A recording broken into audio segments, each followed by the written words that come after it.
Alright guys, I'm back at the same place that I was at my last video. Today I'm probably going to be taking some nature pictures, doing a bit more exploring. I'm going to finally head to the further back area to see what I can find back there, take some pictures, and maybe show you guys how I edit. Let's go do it.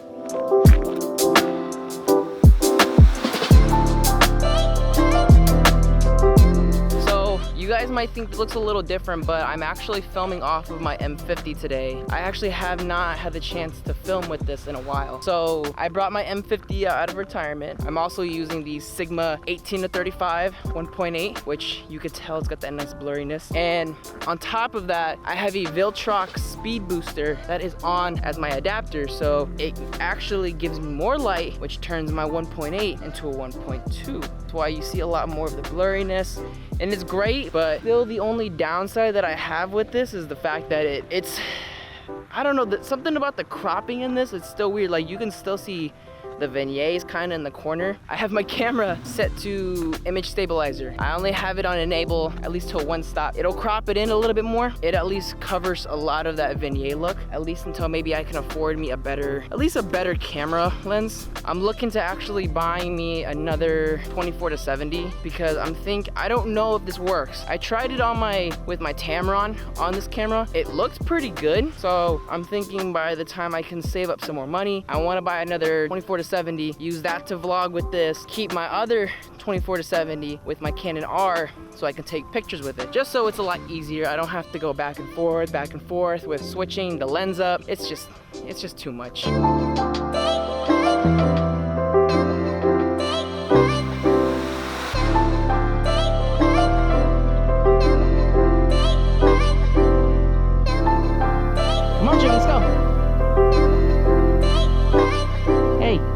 Bro, here we go again with this guy doesn't keep up with me. He stops and then he goes wandering off. Literally, caught him right next to the freaking lake.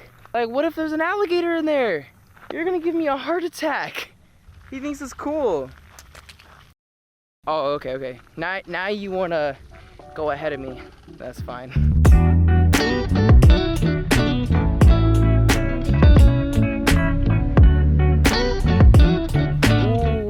So I found this cool little tree that it stands out a lot. I finally made it to the, I guess, I don't know if this is considered the backside of the trail, but I'm somewhere where it's completely different. I found this crazy tree right here. I don't know if you can see it from, it's like right here. This might end up being my spot because I'm losing a lot of light and I want to start taking some pictures.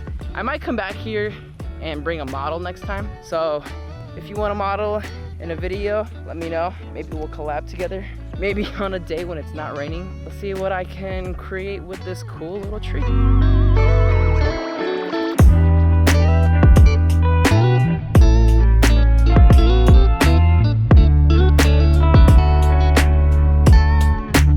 Alright, so I'm thinking I want to take a couple different pictures. I want to take some just of the tree, get some landscape shots, a few tight shots, and then I'm gonna try to take some self-portraits of it. And you guys already know me, I gotta add the pro mist so I can get that nice dreamy look. I kinda wish I brought another shirt because my white shirt, I'm already sweating in it and I'm staining it, and I ain't gonna take a pretty decent portrait photo myself. But the least I can do is get some good photos of this beautiful tree.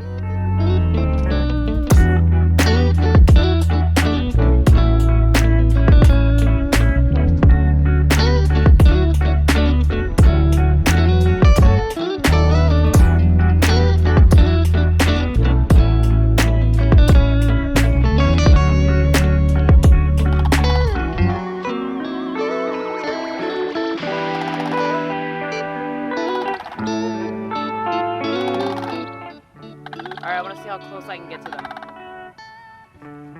without trying to scare them, hopefully.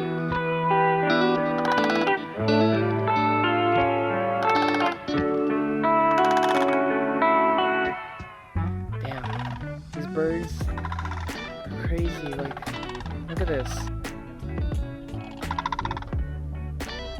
I may not be able to speak bird, but I feel like they feel kind of threatened. I'm kind of out here just like messing with them. I'm trying not to be honest. I just wanted to take a quick picture of them. I feel bad, but I had to kind of tie down my boy just because I know he'll try to take off after them, and I do not want that. So now that I got a couple photos, I'm gonna fly the drone for a bit, and then we will change this scene up to my bedroom, and we'll start going through the edits.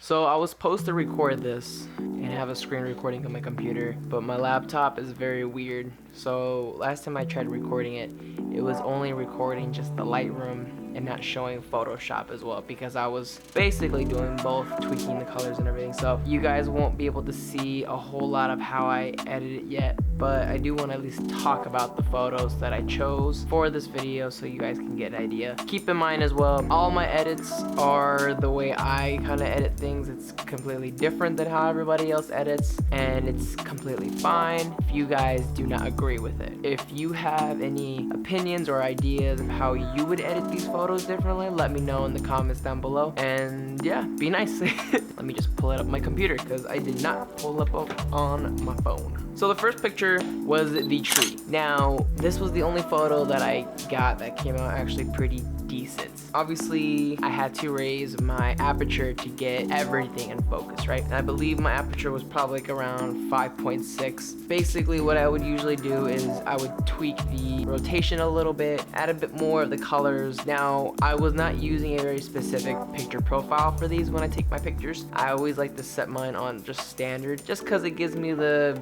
best natural colors that I can get out of it. Depending on the certain photo, I would always try to underexpose them, mainly because I like to get some exposure from the sky. Not a lot of people would usually agree with this, but I always like to crush my highlights. So my highlights are always brought down just so I can see the beautiful skies, and then I'll just tweak my whites a bit now and then just to see a bit more of the exposure, and then just tweak the colors. Obviously, I like to play around my shadows, and then for those of you who don't use the color wheels, I use my color wheels a lot. Heck, kind of gives it a bit of a cinematic feel. I thought this photo came out pretty decent. Again, nothing too extreme. This photo I got to choose of my boy Chevy Chase, again because I felt really bad that I had to kind of tie him up on the tree because he was trying to go after the birds. He did pretty decent with their posing, and I had a nice little structure of the tree in the background, so it gave a little bit of a depth of field. I believe I shot this at 2.8 with my 24-70 at 70 millimeters. So as you can tell, it came out pretty sharp, pretty focused. I had to bring my blacks down extremely, at least close to almost 10-ish, just to be able to get more details out of him. And then the same thing, just play around my shadows. And then obviously, as you can tell with this, because I didn't underexpose my photos, my highlights are already crushed. Nonetheless, this photo came out very beautiful. I loved it. The greens came out okay. And then I had to basically play with the color wheels. Color wheels, again, I always like to keep mine at like a bluish cool color, but sometimes in the mid-tones add a bit more of a warmer tone. It's just a feel of it. I can't really explain why I do this. It's just something I really like. I could be completely wrong and people could say that I chose the most ridiculous color pattern, but yeah, I mean, I like it pretty much. So yeah, this photo of the weird looking birds that I still cannot seem to get the names of. Interesting photo. These birds decided to come up at us, and again, because I had to tie him down, luckily he didn't have to go after these birds. The birds were slowly making their ways towards us, but when I tried to get closer to photograph them, they started to avert me. Now you can see in this photo here, because the birds weren't together, I believe I shot this also at a 2.8, so it was mainly focusing on one of the birds. I believe it was more on the left side than the right side, so the dimension was kind of different. The right side of the bird was a bit out of focus than the left side, and then I had to shoot it a bit of a lower angles just to get that height in a way. I think that's the best way to describe it, but I wanted to make them feel tall, feel kind of like giant birds in a way. Same thing with this, you know, I play with my shadows. I like to raise my shadows a bit, bring my blacks down, and then I'll go to my color wheel wheels and play with the bar on the bottom as well. So I like to bring my shadows down for the colors a bit, and then I will kind of pick it at like a cooler tone. I think this one I definitely used a more cooler vibe out of it. And then of course you can see I brought my highlights down just because I love to see the blue skies. Beautiful view, little cloudy, but the last one I decided to share with you guys is this dope photo of myself, because I do not have a lot of people always with me. You know, as a photographer, we always have to find a solution. My good friend Tabor Photos taught me that we are always problem solvers. So I had to set my Canon R, which I'm filming right now with, set it off to the side with my tripod, use a self timer, and at the time, I believe I was manually focusing it, so I had to basically take guesses going back and forth, and then making sure that I came out in perfect focus. This one, it's pretty decent. I wouldn't say it's the best, but it came out pretty good. This looked like, I believe I shot underexposed, crushing my highlights like always. And then I play with my color wheels mainly. I like to play with the shadows on there, give it a nice cooler vibe, and then you can see with the sunset in the background, it gives it a bit of a warmish color. So I used my mid-tones to add a bit more of a warmer tone into it, and then I just play with my shadows a bit just to get rid of the darkness on some parts. Yeah.